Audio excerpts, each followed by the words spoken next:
In this video, let's talk about how to use the Fiverr scheduled messages. Fiverr does not have a native feature for scheduling messages or sending automatic emails, but however, there is a section called My Notes which can help you out in sending these messages. So what you can do is open up the Fiverr app and head over to the My Notes, which should be pinned on the top right. If it is not, you can head over to More option on the bottom right and head over to My Notes. Now inside of this section, you can first of all type any message that you're trying to schedule. Once the message has been sent, what you can do is tap and hold on the message, and right here you'll see the option called Set Reminder.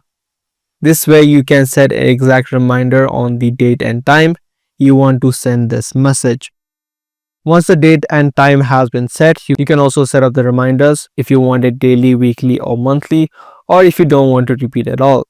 Once you're done, you can tap on save. Now on the exact date and time you selected, Fiverr will send you a notification that you need to send a message.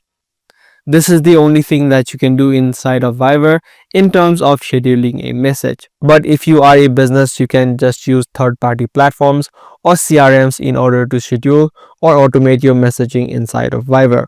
But for personal use, this is the only option that is available. If this guide video was helpful, be sure to subscribe and also make sure to give this video a thumbs up.